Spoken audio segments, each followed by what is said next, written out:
Hi, everyone. Welcome to the Econ Playground. I'm happy to be here today with Eric Wilhelm, who I'm going to interview about some parts of his recent dissertation on the economics of medieval craft guilds. Eric graduated from GMU in spring 2025 with a PhD, but before that, he had 10 years of experience as a tax economist working for accounting firms. And currently, he's a scholar in residence at the Stephenson Institute for Classical Liberalism at Wabash College. So thanks, Eric. I'm excited to talk. Absolutely. It's great to be here, Marcus. Yeah. So first, just give us a rough overview of what are medieval guilds? What kind of role did they play in the medieval economy? Sure. European craft guilds have a pretty long history. Starting back to the Collegium, actually, in late antiquity in Rome, there were these free associations of people that learned a particular craft. Later on, and by the 6th century, Gregory of Tours does mention these kind of artifici or artisans and trade craft skill groups that were beginning to learn a particular craft. And we'll go in later on, discuss like what types of crafts these organizations were involved with. But really, the time period that I'm looking at is from 1000 to 1800 AD, kind of that late medieval to pre-industrial era Europe, where craft guilds had both a commercial component involved with some sort of production process. But namely, they were just like clubs. They were organizations. They were social groups. They also typically shared religious practices and provided support for their guild members. Um, and I'm happy to go more in depth about how they began. But yeah. And I guess the one aspect of medieval guilds that survives till today, I was just talking to one of my neighbors, and he said, "Oh, my son is currently a journeyman electrician." Right? So these ranks of apprentice, journeyman, master of people training in a particular craft. Today it would be electrician. There wouldn't be electricians guilds in the medieval era. But those rankings and those understandings of how someone learns a particular labor skill and moves through these ranks, that those terms go all the way back into the medieval era. So we don't Yeah, and have in guilds that in the exact particular same way. example, yeah, in that particular example of a journey like an electrician, or these kind of trade associate degrees, where someone would be trained by a master, by a teacher, who's had lots of experience in a particular trade, and then the journeyman kind of refers to you go off in your own now, and you both practice your trade, but also it in some of the stories that let's say Mokir tells that was a channel that transmitted and diffused this knowledge Hmm. across different geographies of how to conduct that craft. Yeah, and I guess that's another important aspect of guilds is that they were these inter inter-regional organizations in the medieval era. It wasn't just one local lord and he happened to have a guild on his land. You would have a guild in this city and it would be connected to the guild in another city, maybe even in another kingdom, right? Yes, and I really do want to stress just the variety of organizations and the variety of industries and types of crafts that they were involved with and structures. To give an example, I'm pulling from Hunt and Murray's history of medieval Europe. They looked at different structures of guild hierarchies and across the same industry, but between two different cities. So, for example, in late medieval Florence, the master cloth makers had more of a top down approach, centralized approach, where they Hmm. would dictate how the different steps of cloth production would be involved. Whereas in Verona, nearby, the same type of cloth guilds would actually have more of a bottom up. Weren't necessarily had to be a paying member of the guild, but the master drapers in Verona coordinated production across those different kind of independent cloth makers. Hmm. Second example is really interesting to see up and down the supply chain. So, in the case of, like, say, the Low Countries and particularly Flanders, Ghent would have kind of a wool and carder guild, and they would have to then process that wool to be woven and then sent to Ypres, which would have like a fuller guild. And so that would have to then be transported from city to city, but it was along the same supply chain of how you get from wool to cloth. So Hmm. just it's really interesting to examine. There's a lot of literature out there that does these more deep kind of urban histories and deep industrial histories related to textile manufacturing or related Yeah. to butchers and bakers and brewers. And so what this project, what I've been involved with is trying to piece together all of these kind of deep histories and start looking at it at a more macro level, kind of both Hmm. across cities and across time. And like you mentioned there, I mean, all these guilds are going to be interlocking with each other at different stages of the process of production. Almost, probably there's very few guilds that are literally going from raw resources to a final product, right? One guild Which is we would purchasing from think another. Yeah. today, there's like, vertically integrated corporations we think of Yeah. today that have that whole process. That wasn't the structure of the medieval economy exactly. They were more independent. Right. And so the guilds are a little bit analogous to what we might think of today as the international corporation. But in many ways they're different as well. And it seems that guilds were almost like in a similar way to corporations today, but they were much more involved in their local societies. They were almost like an institution, like you have the mayor and you have the guild. It's not like you have the government and then you have all of these different private organizations. Guilds were like what we think of as a private company today, but they were a little bit in between. Could you talk a little They bit more about weren't, that? Yeah. yes, they weren't a purely private order institution. And it's also worth taking a step back to separate what economic historians call merchant guilds, who are going to be largely involved with long distance commercial trade. And Mm-hmm. they ended up setting up shop in larger markets and larger cities around Europe and North Africa and the Levant, relative to craft guilds, which would be more particular and involved with the production process. And then back to your point about comparisons with modern day organizational structures like companies and corporations. I would say that they had this both hybrid private and public aspect to them, where on the one hand they had this know-how, this useful applied knowledge of how to do carpentry, you know, um, porters and transportation routes, or provisioning wine or whatever type of product they were involved with. But they also tried to impose that sphere, that economic sphere, onto the rest of the urban economy and potentially the region. And Mm-hmm. so, hopefully, later on in my research, what I am interested in also testing out is at least to group craft guilds into two different types of organizations. One I'm calling victualers, but you can think of those as the provision of more perishable goods, and where the costs of entry, the barriers to entry are much lower, like butcher and bakers, where you just need flour and water, right, to create the Mm-hmm. bread. In contrast to more higher value added manufacturers, alluding to, we were talking about textile industries. Mm-hmm. That is a Mm-hmm. much higher barrier to entry to both, get your supplies and then to produce the cloth at the various stages of the Mm-hmm. supply chain. And so there, I'm interested in seeing whether the public order types of activities were more coercive for those victualers, because it's very easy economically for a new entrant to come in and compete. Were the butchers and the bakers kind of more coercive and engaged in more rent seeking types of activities relative to the quote unquote natural monopolies of Yeah. higher value manufacturing like blacksmithing, weapons manufacturing, and Mm-hmm. the one I see most widely, textiles.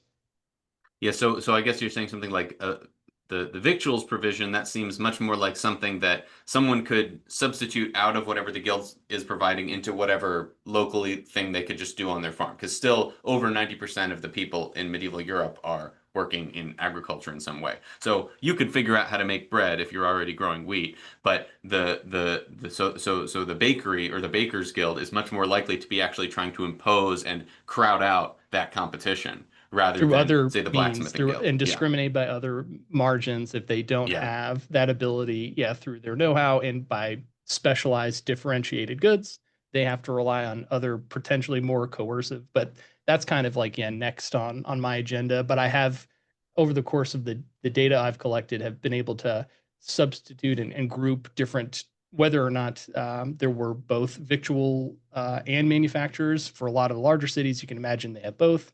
But it's interesting to see some of these medium and smaller size cities that either had one or the other.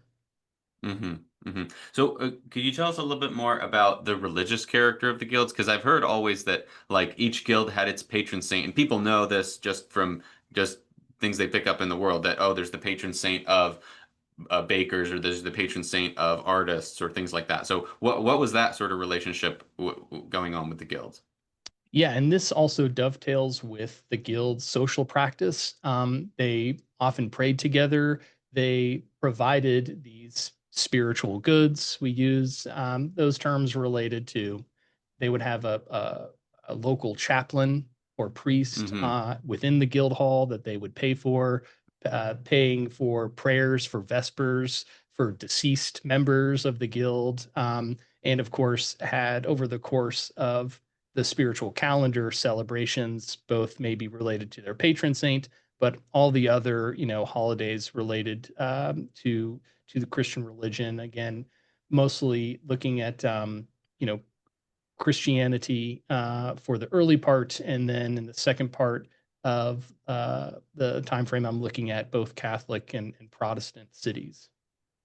So yeah, and so I guess in the same way that people talk a lot about the various parts of the Catholic faith, but also other faiths just revolving around their main mode of economic production, right? Not that it's defined by it, but that it's the practicality of whichever way they actually create their bread, or the money with which they buy their bread. The religion is very much tied into that kind of activity, right? Which And it's worth stressing is this because these ubiquitous. are the types of organizations that are just not around today. Yeah, If you can yeah. think of a club where you both go to worship, on a Sunday, and then the next day, typically they would have Mondays off, and then come back into the guild hall to practice their craft and meet, have meals together. They also provided other kind of club-like goods like support for widows and orphans of deceased Right. members. Um, and of course, the classic on the job training apprenticeship programs where they would learn their craft. So I'm sure that there's plenty that could be studied with respect to guilds just in the economics of religion, just like one of the Yanniconi sacrifice and stigma club kind of things. And that to get people committed to the guild, when you join the guild, you have to sacrifice something else as a strong signal that you want to be in this guild and you're committed to it in this life and maybe even the next life, right? Exactly. I don't know if my particular data set could help answer that questions. It would be interesting to see if there is some interaction between religion and the types of hmm craft activities they were involved with. And then, yeah, but guilds definitely could show some of those features that you mentioned with Iannacone about club type goods Yeah, and interesting. membership. Yeah. But so from what I take though, guilds are actually still quite controversial in the literature. So could you tell us sort of what the big debate is currently in economic history, maybe going on 30, 40 years now, about guilds and what their effects are, and what are the two sort of camps on this issue, and what do they think about them? Yes, and so this debate you could say goes back to Adam Smith, where on the one hand he does obviously stress the specialization of labor as kind of the big generator of prosperity, but Adam Smith in Wealth of Nations writes a lot about the kind of mercantilist class and how craft guilds would hinder growth, and so that's kind of the classical local economy that he would observe things like very long apprenticeship programs to price setting to behaviors that stifled competition from people who were outside of the guild, regulations that would have been kind of hindrance to prosperity and hindrance to economic growth. Um, there were later on kind of the German historical school, like Sombart and others, who stressed more of like the more difficult to measure types of contexts, like social cohesion, Hmm. as when you're moving from when Western Europe development was moving out of feudalism, that these institutions, craft guilds, were a way to focus economic activity, served as a nexus or of knowledge, and brought people together from outside, like from out in the countryside and into the city. It's worth stressing too that under 20% of the European population around 1200 AD were lived in cities. And so, craft guilds is kind of one of those institutions that we're interested in examining to see if it correlated at all with urbanization. Then, kind of, fast forwarding to the new institutionalist school, NIE, they took on a lot of the language that we kind of teach in Econ 101, that craft guilds were institutions that solved these market failures, things like asymmetric information Hmm. related to the quality of the product, um, or they would, craft guilds would help uh, provide like some sort of Schelling point or economic center of activity to direct market activity in a particular node, and kind of tried to find explanations of how craft guilds could help resolve these types of market failures. And today, most recently, I would say Sheila Ogilvy has kind of put in the really tough work of collecting data. And in her 2019 book, The European Guilds, she offers an amazing database, both qualitative and quantitative measures of just different types of transactions, whether it be quotas, prices, taxation, support for members of the guild, um, across over, I think, 700 cities. And so her kind of latest book and work is what I've built off of. Hmm. So it seems like both sides of the camp would have to agree, or both sides of the debate would have to agree that guilds were extremely large, coordinated, complex organizations across parts of the medieval world, medieval Europe, which was an incredibly difficult feat to pull off. So, since it was so difficult, it has to pay off in some way. So, on one hand, you have, well, it's paying off by reducing all of these transaction costs and making it easier to transact with people in distant cities. Things like product standardization, things like setting quality standards, and things like that. In Things like specialization, it's a form of Yes, specialization yes. too. And also developing human capital that's going to Mhm. help you and help our industry grow and various product innovations or productivity enhancing innovations that might occur. Or on the other hand, you have this large, complex, coordinated organization so that you can control the market and choke it on one particular margin, right? And reduce output and raise price like a classic cartel or monopoly would, right? So those are Exactly. those are essentially the two sides. Yeah. Yes, and those two sides are, I would say, they're not mutually exclusive. They're happening at the same time. So you get Hmm. the good with the bad. And so I think with the next stage of research related to this question, expanding it and adding some nuance to were guilds good for growth? Well, we can Hmm. expand that to why, where, and for how long.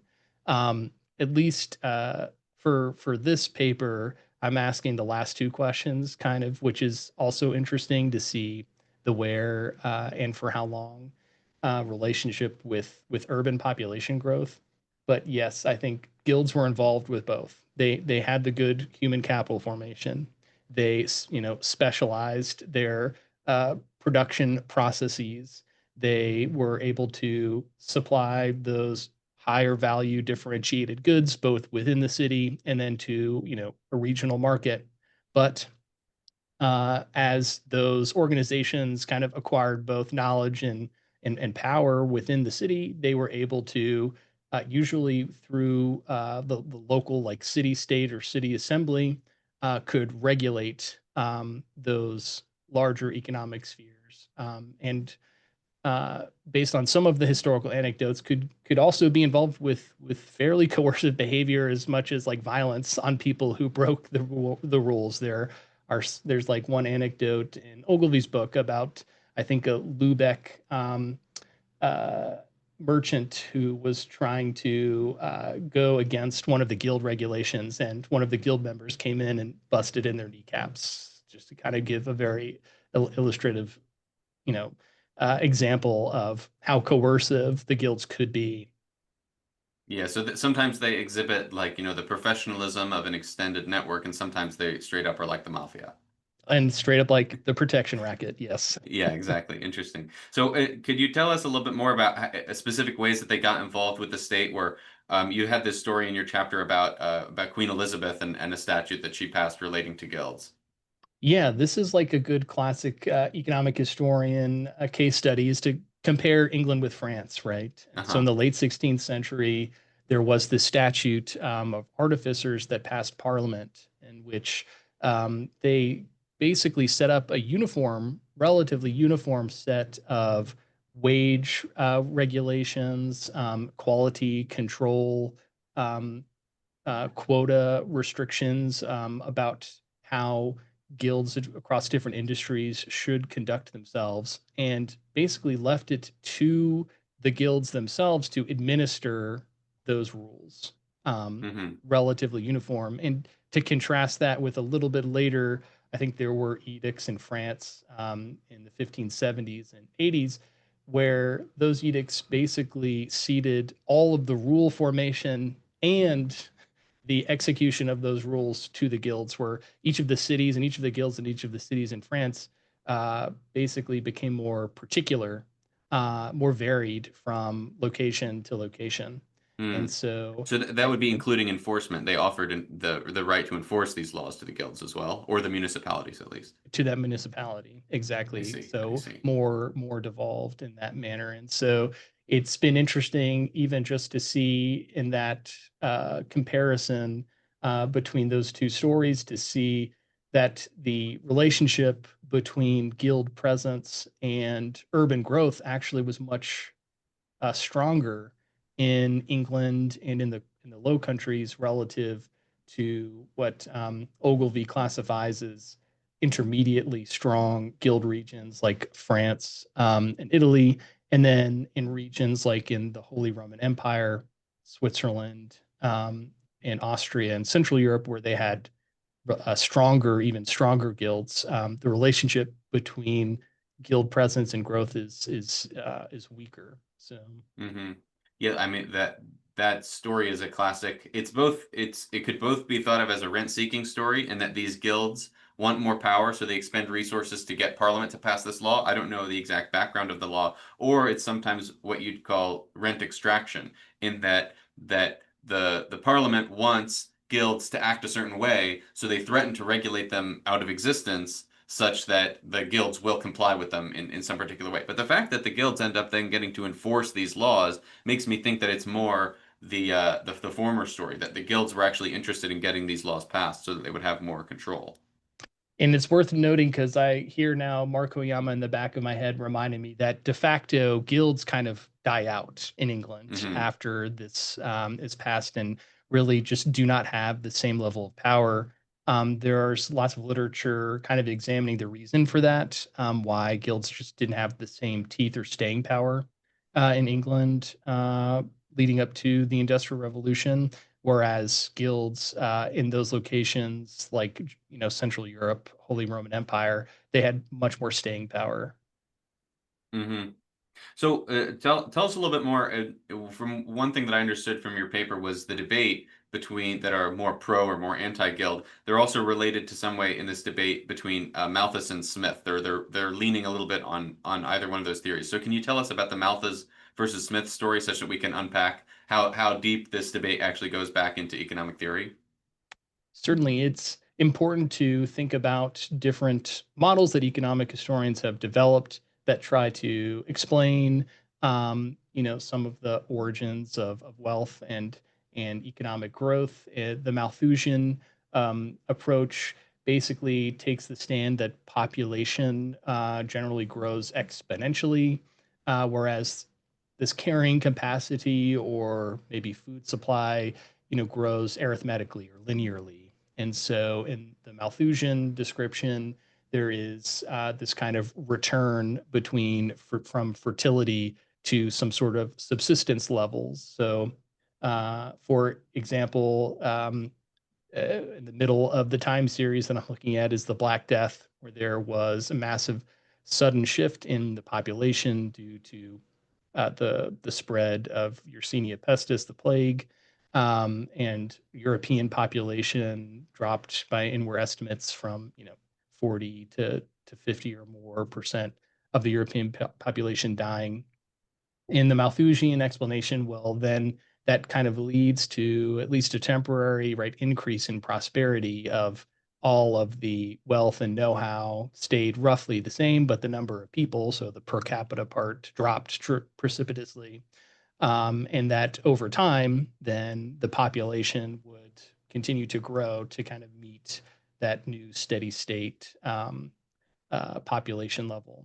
Now, in contrast, is the Smithian description of growth, where the engine of prosperity there is kind of the division of labor and specialization, can even outpace this so-called Malthusian trap by simply focusing your attention to specialized crafts and modes of the production.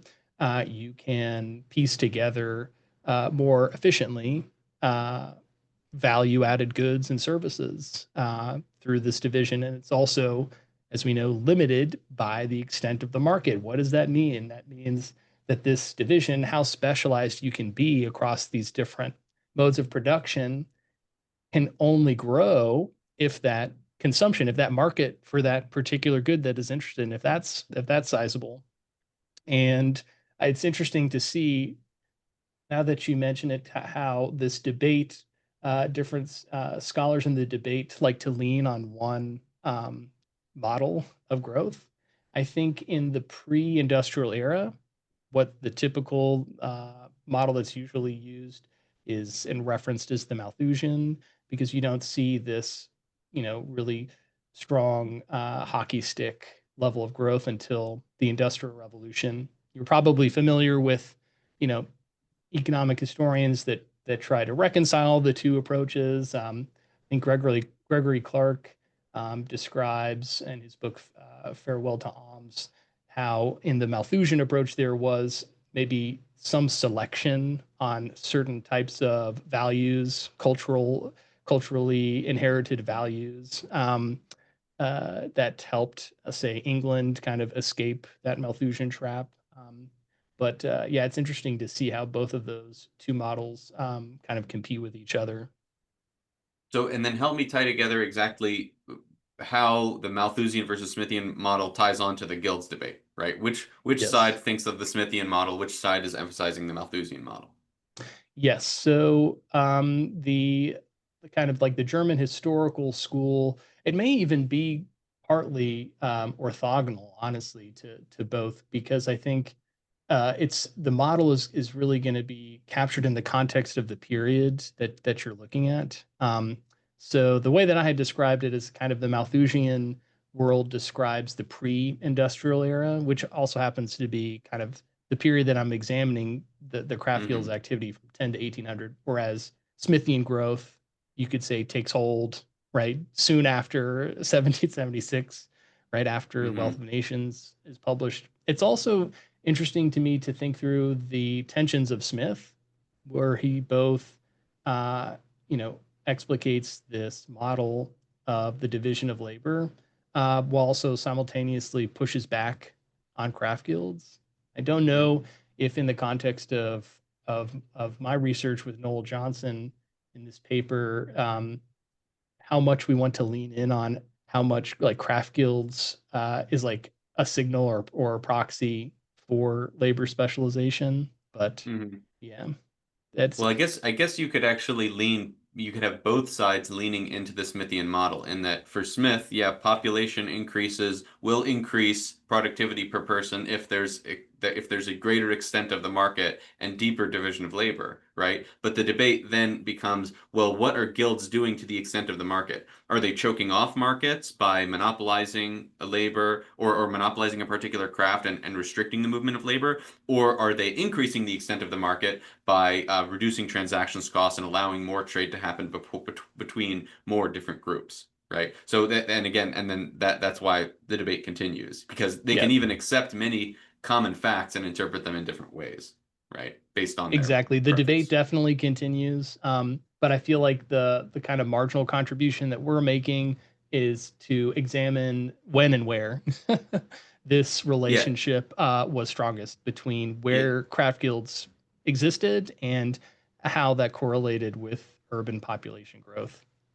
yeah. So tell us a little bit about what your empirical strategy was, how you tried to make the marginal contribution to the debate, and what you ended up finding. Yes. So we think about just setting up a pretty simple um, model for urban population where we consider just the accounting uh, facts that larger populations, so cities with an initially larger population, all things equal, will grow relatively slowly compared to cities that are initially smaller. It's just kind of it's easier, right, for the denominator, a smaller city to grow faster relative to large. But that's all things equal, right? In fact, what we see in the data, and you can look at this through a lot of urban histories, that but you still see these really large cities continuing to grow apace. And why is that?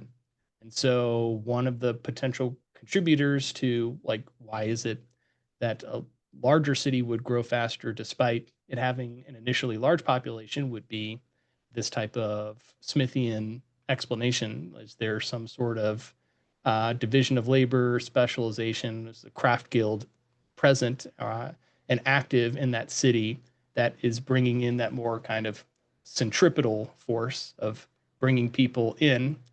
What are the mechanisms of that? It could be interurban competition, or maybe the city that has the craft guild in it is kind of bringing in people from surrounding cities. But what's most likely happening, especially in the early part, the period we're looking at, would be people moving from the countryside and into the city. Mhm. Okay, I see. But how did you parse the data, and what sort of variables did you use to assess the question?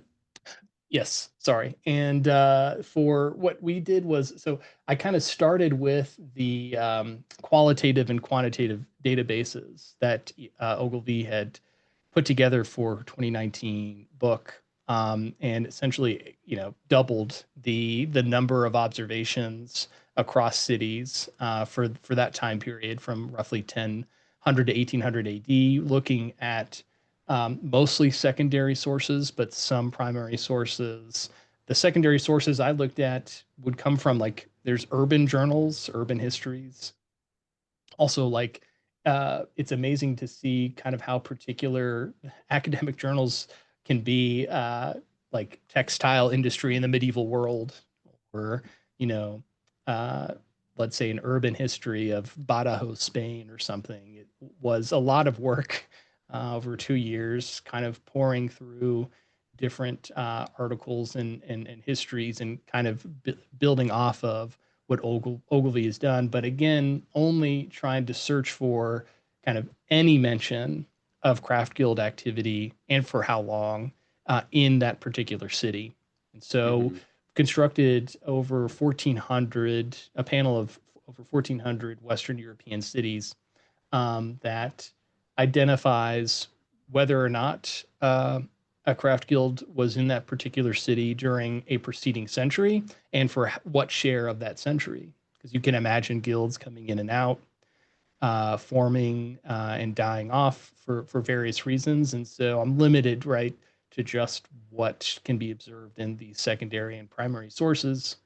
Um, I do really appreciate the Deutsche Stadtbuch in that covers pretty much every single city in the Holy Roman Empire because they have like a very structured urban history that where you could go to the same section regardless of the city to see what the economic background was of that particular city, and then in a different section you can see what was the structure of their city government, for instance. Hmm. So I heavily relied on the Deutsche Stadtbuch for a lot of the cities in Germany, and the other contribution geographically was France.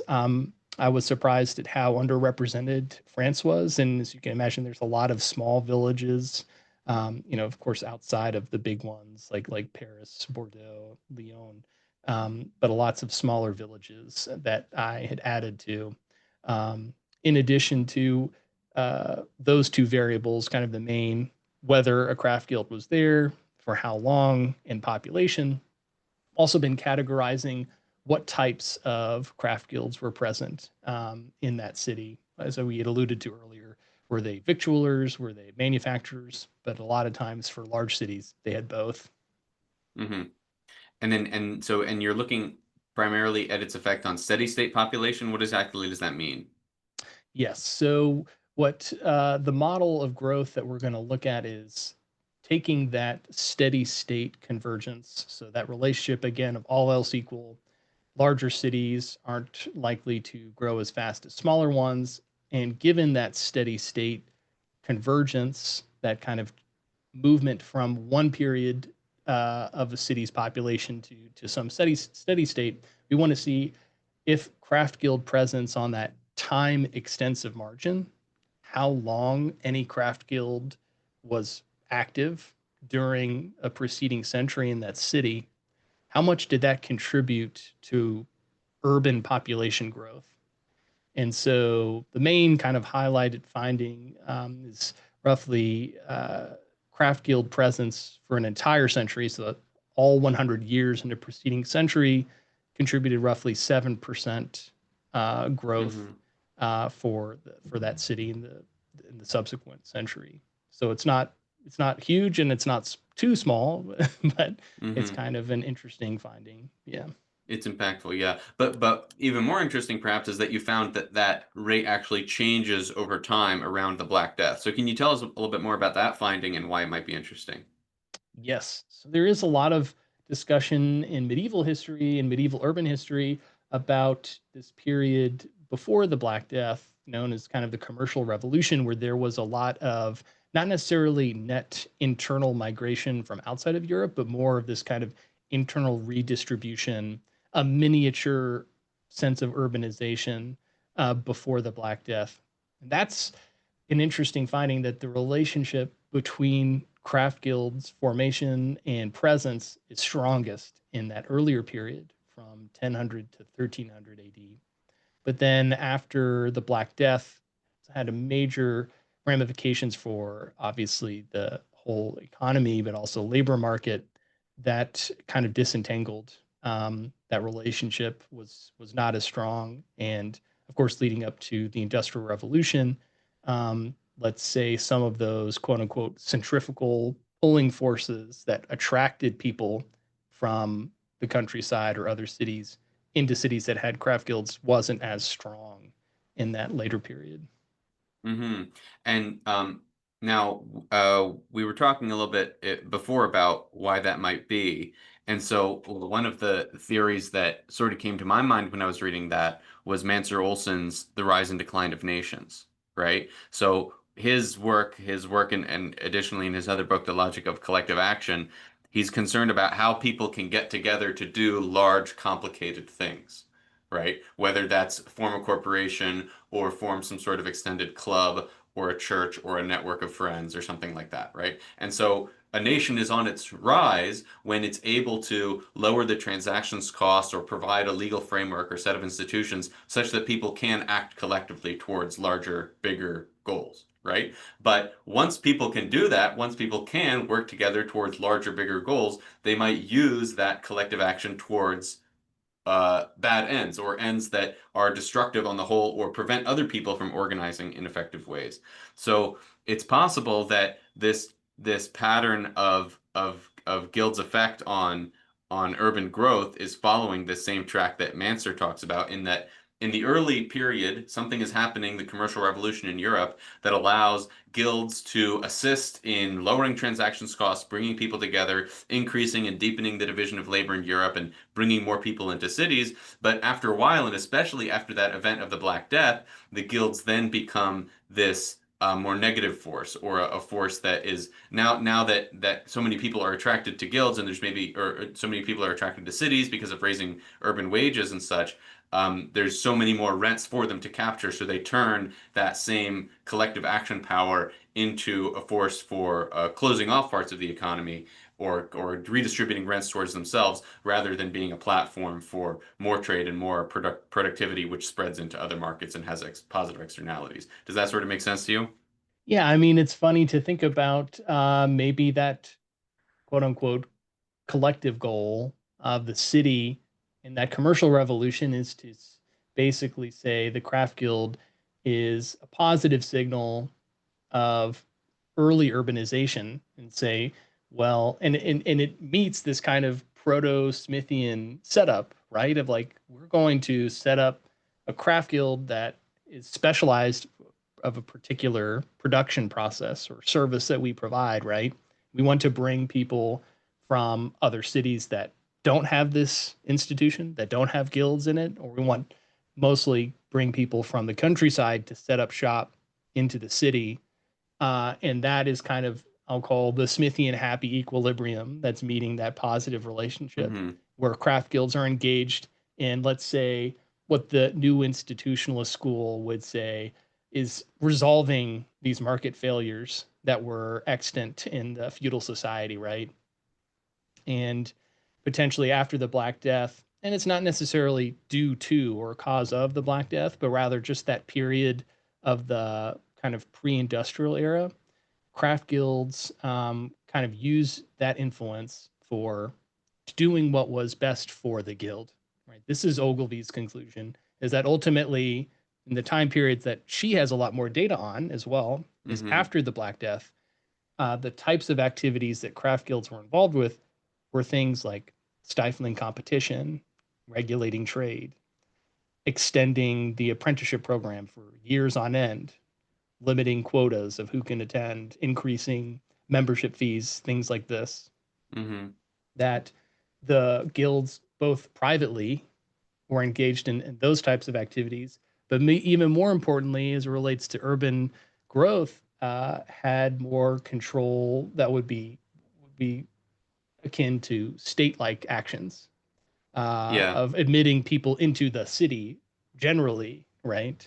Or who could vote, or more broad-based, basically regulations that impacted broader spheres of economic activity beyond the guild hall, right? So, So it seems like what your quantitative work might be showing is that Ogilvy's qualitative work, while correct, is temporally biased, right? Since what she has a deep insight on through her sources is what's going on in the later post-Black Death but pre-Industrial Revolution centuries, is all correct, but it's not showing that earlier period of guilds where they are more of a growth enhancing institution.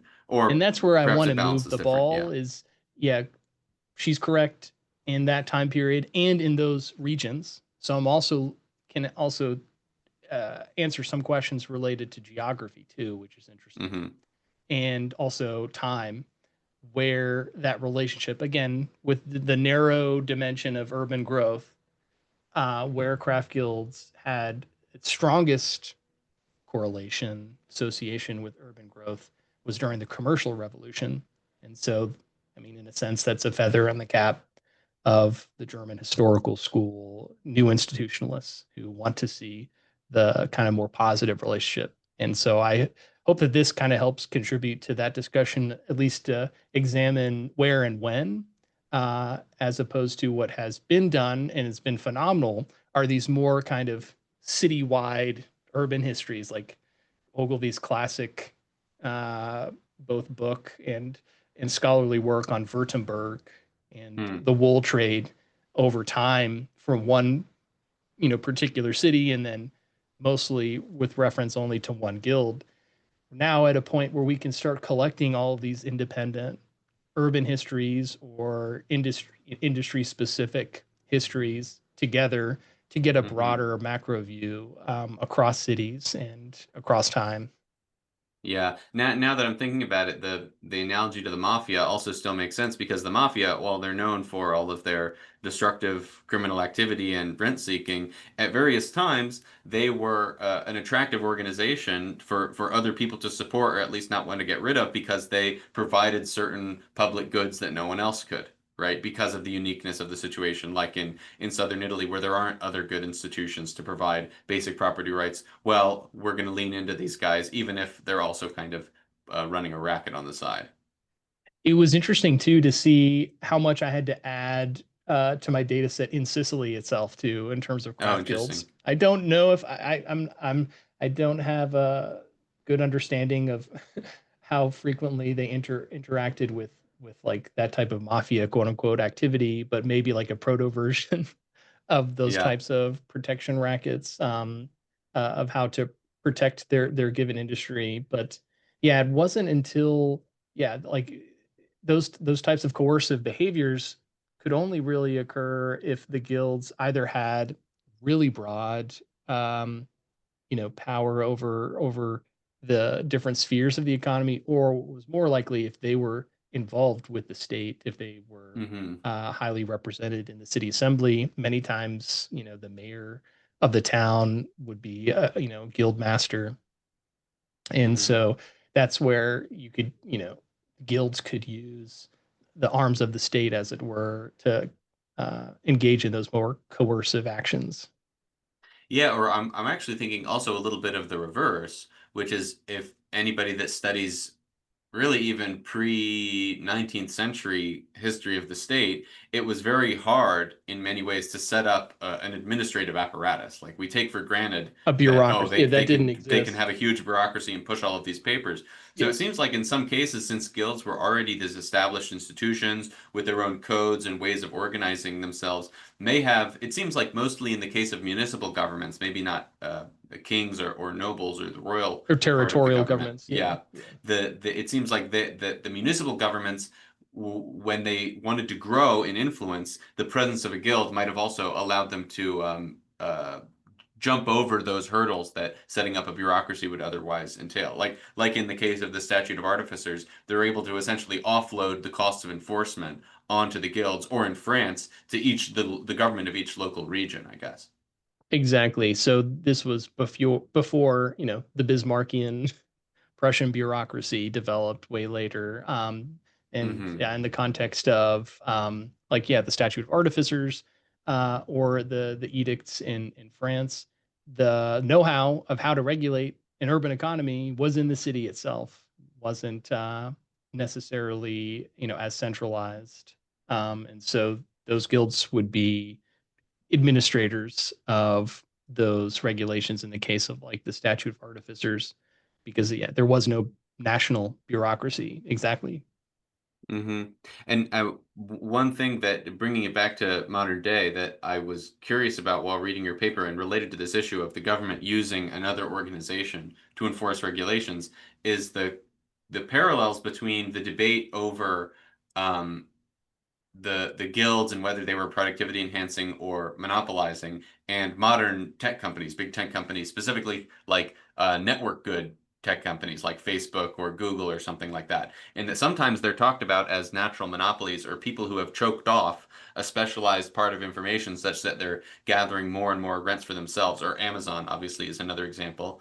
And sometimes they're talked about as the people who have set up these platforms, which is now so productivity enhancing that it allows all of this other trade to occur that we'd never would have imagined elsewhere. But also on the side of their integration with the state, both especially in the last Biden administration and the current Trump administration, there's a lot of talk about the government potentially threatening to regulate some of these companies or regulate their profits out of existence, essentially, and then getting assistance in return, a sense, getting assistance in enforcing certain kinds of policies, certain kinds of content regulation policies, or other things that want to advance the state's interest in this or that area. So what do you Exactly. think I about mean, that? that is Yeah. the classic public choice dilemma.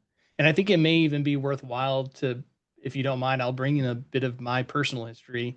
And when I reflect back on it, maybe my personal history working in Washington, D.C. on the notorious K Street, maybe Mm-hmm. subconsciously, unconsciously made me think about what made me interested in craft guilds, because Hmm. I spent a whole career working for an accounting firm that had a lot of clients in industry of various sizes, but you can imagine mostly large corporations and businesses where they had the specialized knowledge of how the production process works, especially in tech, how Mm-hmm. complicated it can get. And so there is this tension between the complexity in the economy, complexity in localized knowledge of their particular production process or services that they provide, and the ability to regulate that trade or to regulate that production. That's kind of the tough bargain, and those large incumbent firms, right? Kind of the classic public choice result. Those large incumbent firms can use the arms of the state to both, with good intention, make the stated reason that we want to regulate, let's say, AI or whatever Mm-hmm. is the talking point of the day, also provides cover and protection for that incumbent firm. And so I see definitely glimmers of that, like, yeah, in the modern economy, but it's kind of also just a classic dilemma that I've seen when doing this history about particular, industrial know-how for a given craft, right? In a medieval European city, and then as their power grew, their spheres of power and also grew, and could be potentially control arms of like the city state government or the city state assembly. Yeah, that's a great insider's look into how this stuff works, and it's a great testament to economic theory too. For those of us that do more economic history, the fact that what we're talking about is so old does not make it irrelevant by any means, right? So just as a final question, I'll ask you where do you think you want to go next with this project, and what other things about guilds are you interested in looking at that you haven't looked at yet? Yes, I'm interested also in the public finance aspect as well. So later on, as we were kind of segueing from earlier, as guilds got more and more representation, let's say in the city assemblies, they also had control over some of the public financing decisions, um, such as collecting and administering taxes, right, Mm-hmm. on specific goods, or trying to spend public monies. The biggest one for medieval European cities would be defense, fortifications. At a quick minute, would have to pay, right, mercenaries because they didn't have standing armies. So in order to protect the city, say from typically what happened, like some overlord or duke or count would be interested in trying to make a move to get control. The city, if it was autonomous, would want to come to its own defense. And so that would be the most immediate, like public spending types of questions that the cities had. And one way to finance that public spending without having to, or in addition to raising taxes, would be to issue government bonds or kind of a proto version of municipal debt. And so, what I've been also exploring is the relationship between guild representation in city assemblies and their capacity to borrow. So, I've also, David Stasevich from NYU has done a lot of work in states of credit, examining Mm. the relationship between nominal interest on government debt between territorial governments and city states. I've been working off of and building off of that data, um, and using it and finding that those city states that had higher guild representation or had a guild constitution were able to issue government debt, municipal bonds, and issue them at a lower rate of interest compared to Mm. other city states. In a sense, they Implying it had was less much risky lower in some cost of way. Yeah. borrowing. Yeah. Yeah. Okay, sounds fascinating. And thanks, Eric, for coming on. And seems like a interesting topic that's got a big future and a big past to study. So thanks, Absolutely. Thank you so much, Marcus. thanks, and I'll see you around. Take care.